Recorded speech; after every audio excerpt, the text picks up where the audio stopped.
ನಾನು ಮಂದಣ್ಣನ ಡ್ರಮ್ ಘಟನೆಯ ಅನಂತರ ಸುಮಾರು ದಿನ ಅವನನ್ನು ನೋಡಲೇ ಇಲ್ಲ.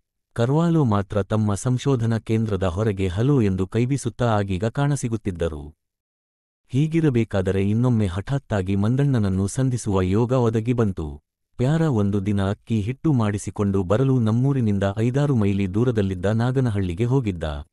ನಾಗನಹಳ್ಳಿ ಬಸ್ ಸ್ಟಾಂಡಿನಲ್ಲಿ ಬಸ್ಸಿಗೆ ಕಾಯುತ್ತಾ ಮಂದಣ್ಣ ನಿಂತಿದ್ದನಂತೆ. ನಮ್ಮ ಮನೆಗೆ ಬಂದಿದ್ದಾಗ ಪ್ಯಾರ ನಮ್ಮ ಮನೆಗೆಲಸ ಮಾಡು ತಿರುವುದನ್ನು ತಿಳಿದಿದ್ದ. ಆದ್ದರಿಂದ ಪ್ಯಾರನಂತೆ ಕೊಂಚ ಮಾತಾಡಿದ ನಂತರ ಪ್ಯಾರನನ್ನು ಒಂದು ಪಕ್ಕಕ್ಕೆ ಕರೆದು, ಏನೋ ನಿಮ್ಮ ಸೌಕಾರು ಎನ್ವಿ ತಗೊಂತಾರೇನೋ ಎಂದು ಪಿಸುಮಾತಿನಲ್ಲಿ ಕೇಳಿದನಂತೆ. ಅವನು ಪಕ್ಕಕ್ಕೆ ಗುಟ್ಟಾಗಿ ಕೇಳಿದ ತರದಲ್ಲಿ ಎನ್ವಿ ಎಂದರೆ ಯಾವುದೋ ಮಾದಕ ಪಾನೀಯವಿರಬೇಕೆಂದು ತಿಳಿದ ಪ್ಯಾರ, ಛೇ ಅವರಿಗೆ ಅಂಥದೆಲ್ಲ ಅಭ್ಯಾಸ ಇಲ್ಲ ಎಂದನಂತೆ. ಹಂಗಾರೆ ನಿಮ್ಮ ಸೌಕಾರ್ರು ಯಾವ ಜಾತಿನೋ ಎಂದನಂತೆ. ಪ್ಯಾರ, ಗೌಡ್ರು ಎಂದ. ಲಿಂಗಾಯತ ಗೌಡ್ರ? ಇಲ್ಲಪ್ಪ, ಒಕ್ಕಲಿಗರು. ಹಂಗಾರೆ ಮಾಂಸ ತಿನ್ನಬೇಕಲ್ಲ? ಓ ಅದು ತಿಂತಾರೆ ಎಂದು ಪ್ಯಾರ ಹೇಳಿದನಂತೆ. ಹಂಗಾರೆ ಪಿಲ್ಮಟನ್ ಸ್ವಲ್ಪ ನಾಳೆ ತಂದು ಕೊಡಲೇನೋ ಎಂದು ಕೇಳಿದ್ದಕ್ಕೆ ಪ್ಯಾರ, ಓ ಆಗಲಿ ಎಂದನಂತೆ. ಪ್ಯಾರ ನಡೆದುದನ್ನೆಲ್ಲ ಕಣ್ಣಿಗೆ ಕಟ್ಟುವಂತೆ ಹೇಳಿದ. ಲಾ ಪ್ಯಾರ, ಪಿಕ್ಟಟನ್ ಅಂದ್ರೇನು ಗೊತ್ತೇನೋ ಎಂದೆ. ಮಟನ್ ಅಂದ್ರೆ ಮಾವ ಅಲ್ಲೇನ್ ಸಾಮಿ, ನಮ್ಮ ಭಾವ ಮೂಡಿಗೆರೆಲಿ ಫೇನ್ಸಿ ಮಟನ್ ಸ್ಟಾಲ್ ಇಟ್ಟಿದ್ದಾನೆ ಎಂದ. ಮಂದಣ್ಣ ಹಂದಿ ಮಾಂಸಕ್ಕೆ ಪಿಲ್ಮಟನ್ ಅಂದಿದ್ದಾನೆ ಕಣೋ ನಿನ್ಮನೆ ಹಾಳಾಗ, ಅವನ ಇಂಗ್ಲಿಷಿಗೆ ಬೆಂಕಿ ಹಾಕ. ಸಾಬನ ಬಾಯಿಗೆ ಹಂದಿಮಾಂಸ ಹಾಕಿ ಜಾತಿ ಕೆಡಿಸಿದರಂತ ಜಗಳ ತೆಗಿದಿಯಾ ಹೀಗೆ ಹೇಳಿದ್ದೀನಿ ಎಂದೆ. ಅಯ್ಯಯ್ಯೋ ಸುವರ್ ಮಾನೇನ್ ಸಾಮಿ, ಅರೆ ಇಸ್ಕಿ ಮಂದಣ್ಣ ನನ್ನ ದೂರ ಕಕ್ಕೊಂಡೋಗಿ ಇಂಗ್ಲಿಷಲ್ಲಿ ಕೇಳಿದ್ದು ಒಳ್ಳೇದೇ ಆಯ್ತು. ಯಾಕೋ ಹಲ್ಕ, ಹಾಗಾದರೆ ತಿಂತಿಯೇನೋ? ನಿಮ್ಮಪ್ಪಮ್ಮನಿಗೆ ಗೊತ್ತಾಗಿ ಗಲಾಟೆ ಮಾಡಿದರೆ ಏನೋ ಗತಿ. ಉದ್ಧರಣ 27/174. ತಿನ್ನಾದು ಬಿಡಾದು ಬ್ಯಾರೆ ಇಚಾರ ಸಮಿ. ಅದನ್ನ ತಿಂದೋರಿಗೆ ನಮ್ಮಾತಿ ಮಸಾಣದಲ್ಲಿ ಹೆಣ ಹೂಳೋದಕ್ಕೆ ಜಾಗ ಕೊಡಾಕಿಲ್ಲ. ಮಸೀದಿಲೊಂದು ಪೆಟ್ಟಿರತ್ತೆ, ಹೆಣ ತಗೊಂಡೋಗೋದಕ್ಕೆ ಅನ್ನ ಕೊಡೋಲ್ಲ. ಬಹಳ ತಕ್ರಾರು ಮಾಡ್ತಾರೆ. ಅದನ್ನ ಯಾಕೆ ನಿಮ್ಮಾತಿಲಿ ತಿನ್ನೋಲ್ಲೋ ಎಂದೆ. ಅದು ಅಲ್ಲ, ಕೈಲಿ ಬಿಸ್ಮಿಲ್ಲಾ ಮಾಡಿಸ್ಗಳಿಲ್ಲವಂತೆ, ಮಿಕ್ಕೋವೆಲ್ಲ ಮಾಡಿಕೊಂಡವಂತೆ. ಅಷ್ಟೇ ತಿನ್ನ ಕೂಡಂತ ಕಟ್ಟು ಮಾಡವರೆ. ಸಣ್ಣ ಇಚಾರಾನೆಲ್ಲ ದೊಡ್ಡು ಮಾಡಿ ತಿನ್ನಾಕೆ ಕೂಡ್ಡಂತ ಮಾಡಿದರೆ ಹೇಗೆ ಸಾಮಿ ಎಂದ.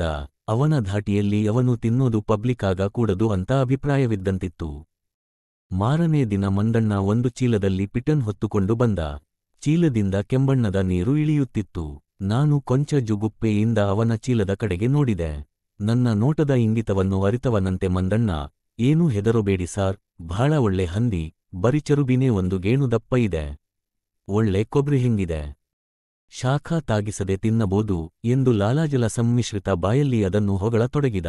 ಒಳ್ಳೆದು ಕಣೋ, ಆದರೆ ಯಾರಿಗೂ ಹಂದಿ ಮಾಂಸ ತಂದುಕೊಟ್ಟೆ ಅಂತ ಹೇಳಬೇಡ ಕಣೋ ಎಂದೆ. ಅವನು ಆಶ್ಚರ್ಯದಿಂದ, ಯಾಕೆ ಸಾರ್ ಎಂದು ಕೇಳಿದ.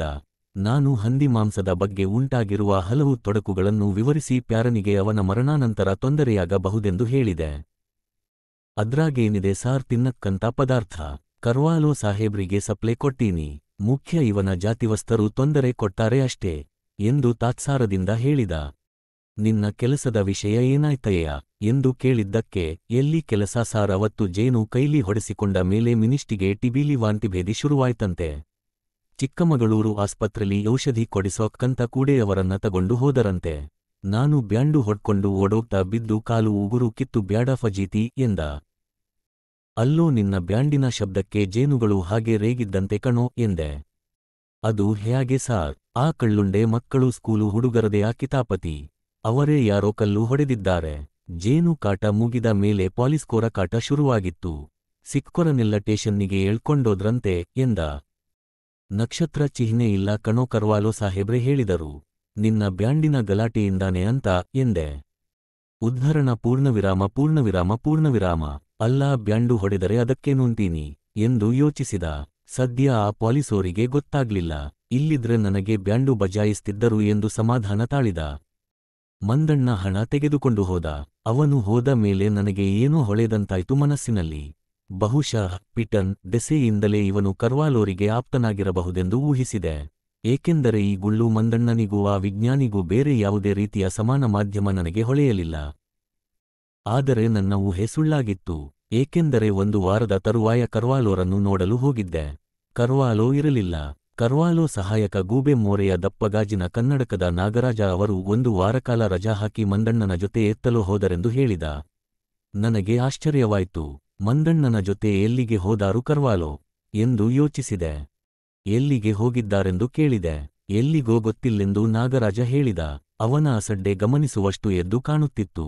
ಮಳೆಗಾಲ ಮುಗಿಯುತ್ತಾ ಬಂದಿತ್ತು. ಬೆಳಿಗ್ಗೆ ಎಲ್ಲಾ ಜಳರುಳ ಬಿಸಿಲು. ರಾತ್ರಿ ಮಾತ್ರ ಆಗೀಗ ಮಳೆ ಬರುತ್ತಿತ್ತು. ನಾನು ನನ್ನ ತೋಟವನ್ನು ಮಾರಿ ಬೇರೇನಾದರೂ ಮಾಡಬೇಕೆಂದು ನಿರ್ಧರಿಸಿದ್ದೆ. ಮೊದಲನೆಯದಾಗಿ ವ್ಯವಸಾಯದಿಂದ ಲಾಭ ಬರುವುದೆಂಬ ನಂಬಿಕೆ ನನ್ನೊಳಗೆ ನಶಿಸತೊಡಗಿತ್ತು. ಲಾಭ ಮಾಡುವುದಿರಲಿ, ಬ್ಯಾಂಕಿನಲ್ಲಿ ಮಾಡಿಕೊಂಡ ಸಾಲದ ಬಡ್ಡಿ ಕಟ್ಟುತ್ತಾ ಹೆಚ್ಚು ಕಡಿಮೆ ಅಧಿಕಾರಶಾಹಿಯ ಜೀತದಾಳಾಗಿ ನಾನು ನನ್ನಂಥ ಅನೇಕ ರೈತರು ಪರಿವರ್ತಿತರಾಗಿದ್ದರು. ಹಾಕಿದ ಲೆಕ್ಕಾಚಾರ ಒಂದು ಗುರಿ ತಲುಪುತ್ತಲೇ ಇರಲಿಲ್ಲ. ಅಕಸ್ಮಾತ್ ಕೊಂಚ ಕರಾರುವಾಕ್ಕಾಗಿ ಬೆಳೆ ಬಂದರೂ ಆ ವೇಳೆಗಾಗಲೇ ಹಣದುಬ್ಬರ, ಏರಿದ ಸಾಮಾನಿನ ಬೆಲೆಗಳು, ವಿಷದಂತೆ ಏರುತ್ತಿದ್ದ ಬ್ಯಾಂಕ್ ಬಡ್ಡಿದರ ಅದನ್ನು ಕಬಳಿಸಿ ಬರುತ್ತಿದ್ದುವು. ಹೀಗಾಗಿ ಸದಾ ಮುಂದೆ ಸಿಕ್ಕುವ ಲಾಭದ ಮರೀಚಿಕೆಯ ಹಿಂದೆ ಆರ್ಥಿಕ ಬಿಕ್ಕಟ್ಟಿನ ಮರಳುಗಾಡಿನಲ್ಲಿ ಸಾಗುತ್ತಿದ್ದೆ. ಇದರೊಡನೆಯೇ ಕಾಡಿನ ಮೌನ, ಏಕಾಂತ, ಗ್ರಾಮ ಜೀವನದ ಕಾರ್ಪಣ್ಯಗಳು, ಪೇಟೆಯ ಗಲೀಜು, ಹೊಗೆ, ಜನಜಂಗುಳಿಗಳಂತೆಯೇ ಏಕತಾನವಾಗಿ ಬೇಸರ ತರತೊಡಗಿದ್ದವು. ಕಾಡು ಮೊದಲಿನಂತೆ ಗೋಪ್ಯ, ಕುತೂಹಲ, ರಹಸ್ಯಗಳನ್ನು ಕೆರಳಿಸದೆ ಜಡವಸ್ತುವಿನಂತೆ ಕಾಣತೊಡಗಿತು. ನನ್ನೊಳಗೆ ನಾನು ಮುಳುಗಿಹೋದೆ, ಅಂತರ್ಮುಖಿಯಾಗತೊಡಗಿದೆ. ಎಂದರೆ ತತ್ವಚಿಂತನೆ ಮಾಡುತ್ತಿದ್ದೆನೆಂದೇನೂ ಅಲ್ಲ. ಸದಾ ಲೆಕ್ಕಾಚಾರ, ಗುಣಾಕಾರ, ಭಾಗಾಕಾರ ಇವುಗಳನ್ನೇ ಹಾಕುತ್ತಾ ಬಡ್ಡಿ, ಸಾಲ ಇತ್ಯಾದಿಗಳನ್ನು ಮೆಲುಕುತ್ತಾ ನನಗೆ ಆರ್ಥಿಕ ಸ್ವಾತಂತ್ರ್ಯ ಬರುವ ಹೊತ್ತಿಗೆ ಎಷ್ಟು ಮುದಿಯನಾಗಿರುತ್ತೇನೆ, ಡಯಾಬಿಟೀಸ್, ರಕ್ತದ ಒತ್ತಡ ಇತ್ಯಾದಿ ಯಾವ ಯಾವ ಕಾಯಿಲೆಗಳು ಆರಂಭವಾಗಿರುತ್ತವೆ ಎಂದು ಯೋಚಿಸುತ್ತಾ ಕೊರಗುತ್ತಿದ್ದೆ. ಆದ್ದರಿಂದ ಈ ತೋಟವನ್ನೊಮ್ಮೆ ಮಾರಿದರೆ ಈ ನಿರುತ್ಸಾಹದ ಶರಧಿಯನ್ನು ದಾಟಿದಂತೆಯೇ ಎಂಬ ನಿರ್ಧಾರಕ್ಕೆ ಬಂದಿದ್ದೆ. ಒಂದು ದಿನ ತೋಟ ಮಾರುವ ದಳ್ಳಾಳಿಯೊಬ್ಬರು ಬಂದು ತೋಟದ ವಿವರಗಳನ್ನು ನನ್ನ ಬಳಿ ಪಡೆದುಕೊಳ್ಳುತ್ತಿದ್ದರು. ಆಗ ನನಗೆ ದೂರದಲ್ಲಿ ಪ್ಯಾರೆ